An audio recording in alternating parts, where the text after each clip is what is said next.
Hoy nos encontramos con el arquitecto Iván Casís Simons, quien nos conversará acerca del proyecto Villa Cel. ¿Cómo está, arquitecto? Buenas tardes. Hola Rosario, ¿cómo estás? Muy bien, gracias por invitarme. Antes que nada, la verdad que muy contento de tener la oportunidad de hablar sobre este proyecto que le metimos bastante cariño en su momento.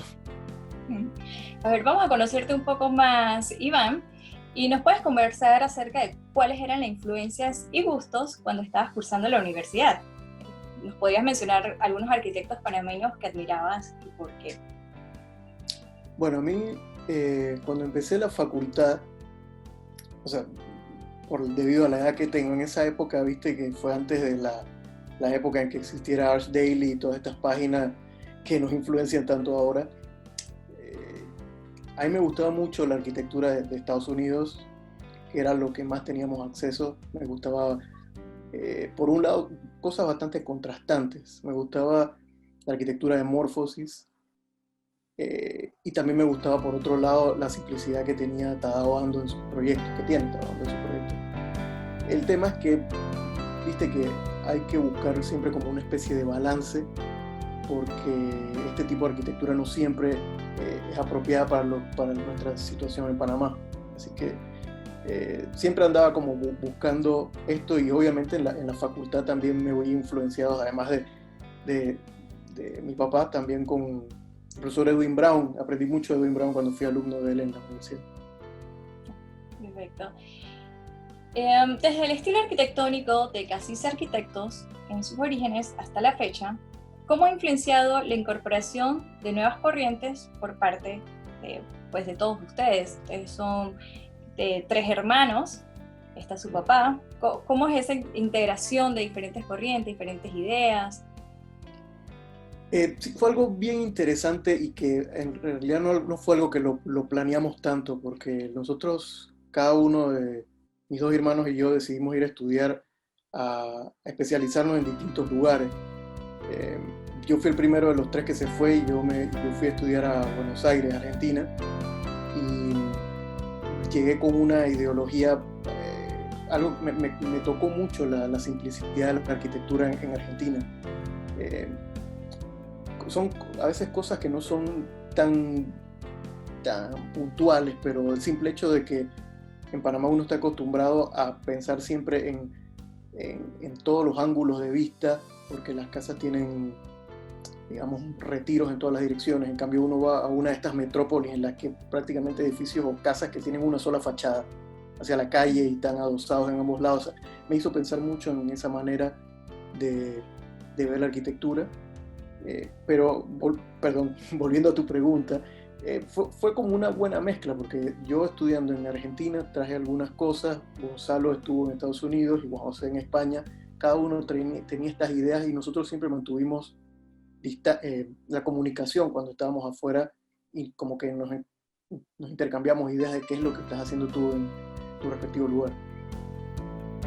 Perfecto. ¿Y tienes algo que nos quieras ampliar acerca? Por lo menos acabo de escuchar que cada uno como que estudió en un lugar distinto.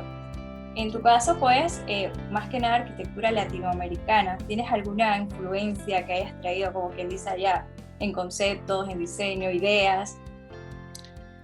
Sí, hay muchos arquitectos que me gustaron acá cuando llegué. Como te decía, me hizo empezar a ver las cosas de una manera distinta. Me gusta Daniel Ventura, fue uno de mis que una vez estuvo exponiendo en Panamá. Fue uno de mis profesores en Buenos Aires, y fue uno de los que más me aportó en cuanto a la idea de estudiar no solamente el, la, el proyecto arquitectónico como en su totalidad, sino en los detalles. Ellos le utilizan la palabra el borde, que al principio no la captaba mucho, pero luego entendí que es como ir fragmentando el proyecto en distintas partes, e ir analizándolo individualmente, no solamente la totalidad del mismo. Y bueno, algunos otros arquitectos que me influyeron: Adamo Faidén. Me gusta mucho la arquitectura de ellos también: Clorindo Testa, los clásicos, Justo Solsona, Salama, Libedinsky, muchos arquitectos algunos de ellos tuve la suerte de conocerlos, otros solamente su trabajo. ¿Y cómo vislumbras nuestro quehacer profesional en estos tiempos? Yo creo que el arquitecto hoy día le toca más que nunca tener como una especie de labor de docencia. Es algo que siempre existió, pero como te decía al principio, cuando nosotros empezamos, no había, las únicas influencias que teníamos eran los viajes y las revistas de arquitectura y libros que conseguíamos. Ahora, después, yo empecé a estudiar en los 90, en esa época el internet estaba recién comenzando, ahora hay tanta influencia, hay tantas opciones que a veces los clientes te llegan con unas ideas preconcebidas que no son las mejores para su proyecto, y ahí es donde nos corresponde a nosotros guiarlos por el camino correcto, explicarles por qué esa idea que tienen quizá no es la mejor para la realidad de Panamá. Y no es fácil, pero creo que eso es algo que hay que tener mucho en cuenta, y que los chicos que están empezando ahora tienen que tener en cuenta esa parte de educar al cliente. ¿Has tenido la oportunidad de impartir clases, la docencia en algunas de las universidades, ya sea a nivel nacional o internacional? Sí, por suerte tuve la posibilidad de ser profesor en la primera vez fue a mis hermanos y a mí, cuando justo acabamos de volver, creo que fue en el año 2010, si mal no recuerdo. Estuvimos como profesores invitados en la Universidad de Panamá. También estuvimos de invitados para unas tesis en ISMUS. Y bueno, y como docente estuve trabajando casi 4 años entre la Universidad Interamericana. Cuando recién comenzó, nosotros fuimos de los primeros profesores que empezamos cuando arrancó recién la carrera, estuvimos en el grupo de los primeros profesores, y luego se me abrió la oportunidad en la Universidad de Panamá, que obviamente no le podía decir que no. Así que... Y que esta experiencia, ¿cómo te ha parecido esta dualidad docencia, arquitectura? ¿Qué te ha parecido? Es interesante ver, o sea, porque la docencia te ayuda a mantenerte vigente, sobre todo porque cuando uno llega a un momento en el que está trabajando todo el día, metido de cabeza en proyectos, a veces no le queda mucho tiempo para ponerse a ver las cosas de otra manera. Entonces, cuando uno está en docencia, esa conexión con los alumnos resulta ser bastante positiva. Inclusive me pasó que varias veces le mostré mis proyectos a los alumnos y me preguntaban cosas que nunca me había preguntado yo, así que siempre es válida esa interacción. Arquitecto, conversemos acerca del proyecto galardonado Villa Selma. Notamos que la forma del terreno tiene una característica muy especial. ¿Podría comentarnos sus primeras impresiones al conocerlo? Sí, cuando vimos el proyecto, encontramos del primer momento en que vimos la topografía y vimos el plano del terreno, notamos que la principal dificultad que íbamos a tener era cómo lograr optimizar las vistas en un terreno que tenía una proporción tan particular. 150 metros de largo, 100 metros de profundidad, perdón, por 15 de ancho, que como sabemos en las zonas de playa en Panamá siempre existe esa particularidad, porque lo más valioso es la zona que da al mar, ¿no? El ancho es lo más difícil de conseguir, pero nunca habíamos trabajado con uno que tuviera una proporción tan complicada, y desde ahí empezó, como quien dice, la primera dificultad. Siempre se sabe que queremos darle la vista a los lugares más importantes. La recámara principal siempre va a querer la vista al mar, la sala hasta donde sea posible, pero en este caso el ancho no nos daba para, si hacíamos tres recámaras hacia el fondo, iban a ser 3 recámaras relativamente estrechas para lo que ellos querían. Así que bueno, ahí empezó todo. Y bueno, bajo esa línea nos podía escribir acerca del programa arquitectónico y su conceptualización. Sí, creo que me adelanté un poquito en la pregunta anterior. Es una familia con 3 hijos, pero son personas muy familiares, por decirlo así.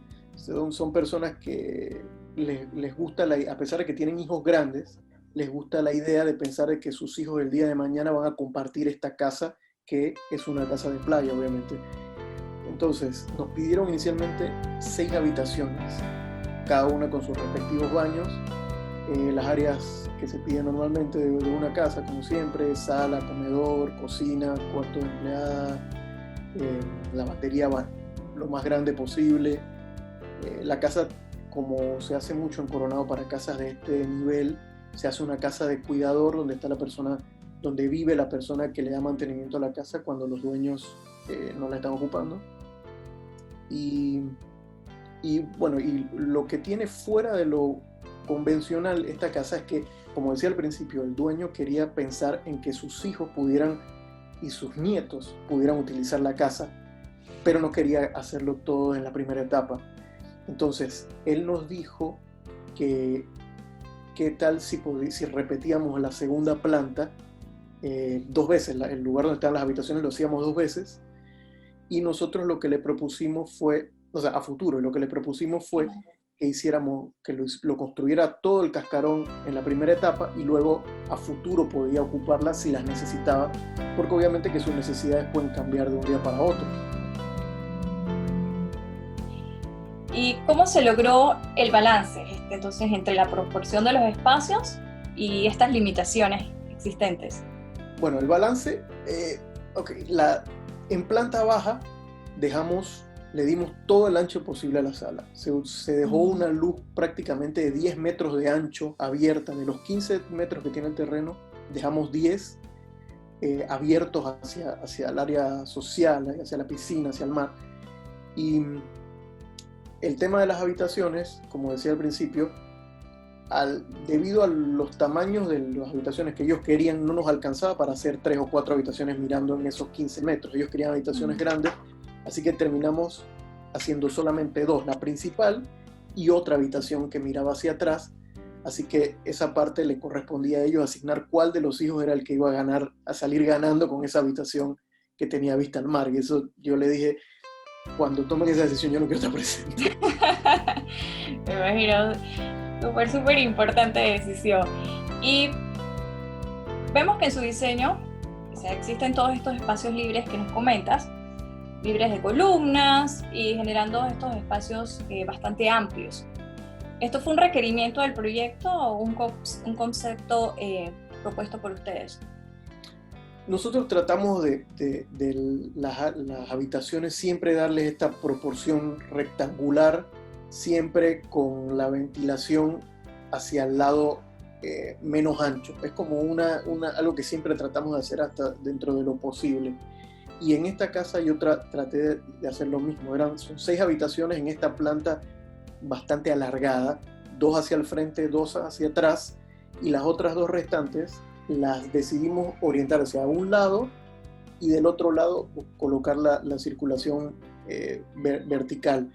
Entonces, lo más importante acá es buscar la manera en que estos espacios se puedan conectar de la mejor manera, y es por eso que en el lugar donde se encuentran estas habitaciones fue donde pusimos la sala familiar, que es como el área donde ellos más se comunican cuando están ahí. Es el lugar donde el punto de encuentro, valga la redundancia. ¿Y qué nos puedes decir del uso del balcón como un elemento del proyecto? El balcón es algo súper importante en los proyectos de playa, porque también por lo largo que es el terreno, o sea, porque la casa llega como hasta casi que la mitad del terreno, y normalmente desde planta baja no alcanzas a ver mucho el mar porque tienes todo el espacio de la piscina. El lugar donde verdaderamente aprecias el mar es cuando te levantas un poco, y ese balcón, esta casa entonces tiene 2 balcones muy grandes que ocupan esos 10 metros de ancho, uno que es compartido por la recámara principal y la otra recámara secundaria privilegiada, y otro que es arriba, que ese último espacio, creo que no lo olvidé mencionarlo anteriormente, quedó como un espacio, un área grande, muy grande, que ocupa prácticamente el área de todas las habitaciones repetido arriba, pero cerrado, que esto le da la posibilidad a ellos de poder tener actividades en grupo o reuniones cuando está lloviendo o cuando, digamos, no quieren estar en el sol, por decir algo. Entonces, el balcón también es muy importante porque el balcón es lo que te da esa conexión con lo que ocurre en el área social. Y también esa vista extraordinaria hacia el mar, ¿cierto? Que es uno de los puntos más importantes de la casa. Pero conversando acerca del mar y su cercanía a este proyecto, a este elemento, ¿podría mencionarnos los tipos de materiales utilizados para el recubrimiento, estructuras, herrería y otros elementos, pues, del proyecto? Bueno, esta casa fue hecha con estructura convencional en su mayoría, con mampostería convencional. Sí tuvimos que utilizar acero en las partes de las luces grandes de 10 metros, tuvimos que utilizar el acero para poder lograr esto que era muy importante para los clientes. Ellos no querían esta sala de 10 metros de ancho con una columna en el medio, obviamente. Así que ahí tuvimos que trabajar con acero, pero se tomaron las previsiones necesarias para evitar la corrosión que todos sabemos que produce el mar en este tipo de estructuras. Pero fuera de eso, trabajamos con materiales bastante simples. Nosotros siempre buscamos hasta donde podemos buscar lo que sea más práctico. Sabemos que las casas de playa son casas que no se utilizan todos los días y el mantenimiento es un tema. Así que siempre buscamos la manera, cuando nos toca trabajar con decoradoras de interiores, diseñadoras, de pedirle, aunque no siempre lo logramos, pero de pedirle que simplifiquen lo más posible y usar los materiales más apropiados para este tipo de residencia.